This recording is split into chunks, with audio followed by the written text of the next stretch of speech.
Do Islamic sources or does Ibn Ishaq confirm the Gospel of John? Now, I first heard this argument with my discussion or debate with Sam Shamoun, but apparently Sam Shamoun has some kind of reading comprehension problem.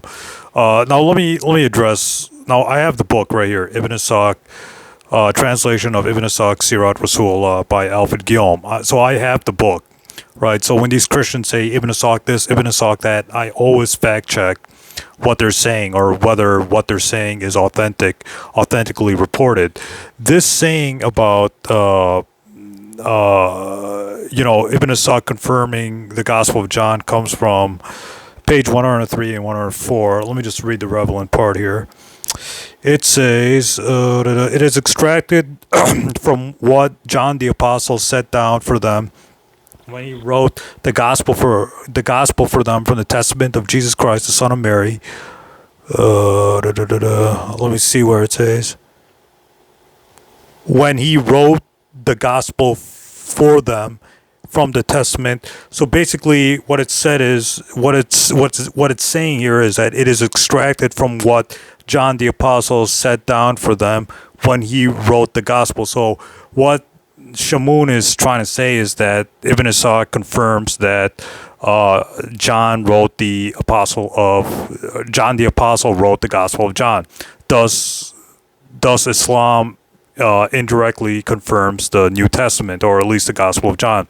The problem is that Sam Shamoun apparently has some kind of severe reading comprehension problem, because if you read the beginning of this book, right? If you read the beginning of the book, there it says that Ibn Ishaq reported worthless sayings from people, right? So there are Muslim scholars who said that Ibn Ishaq was not strong and he reported worthless sayings from people. And if you want the exact reference from this, it would be in the introduction.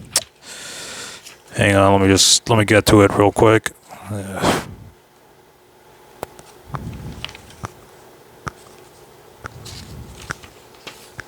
On page 36, it says that Ibn Ishaq would. Hang on one second. Okay, it says that Abdullah ibn Nuwair, who was a early Muslim scholar, said that when Ibn Ishaq reported what he heard from well-known persons, traditions were good and true, but sometimes he reported worthless sayings from unknown people.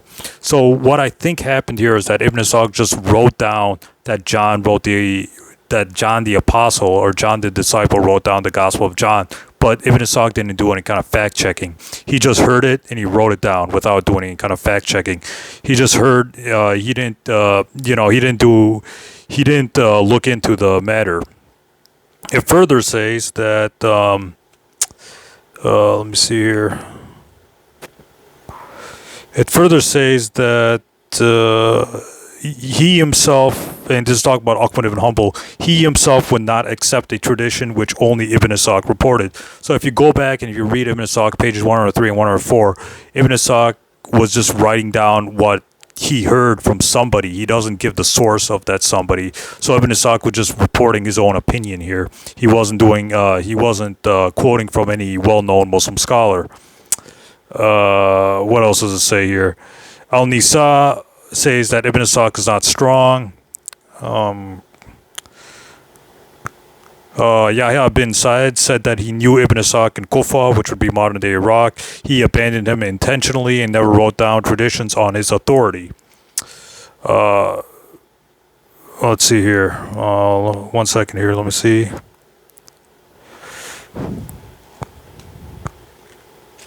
And then there's another. 1 second here. There were other traditions here where it says that sometimes Ibn Ishaq would write down his own opinion about certain matters.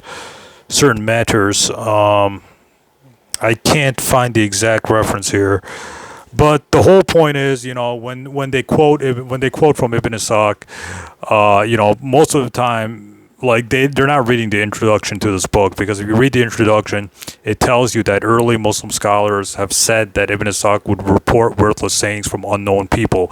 So this whole John wrote the gospel and this is confirmed by Islamic sources, it's false, or it's not binding, or it's not to be taken seriously by Muslims, because or it's not shackled to us. Like we don't have to believe in it, because Ibn Ishaq was just writing his own opinion down, and because of that, it's not authoritative. It's not authoritative according to Muslims. It's not authoritative according to Muslim scholars. Thus, we Muslims can ignore it, or we don't have to abide by it. So Ibn Ishaq was just reporting some worthless saying from somebody, and that's not binding on us today, on us Muslims today. So no, Islamic sources do not confirm the Gospel of John.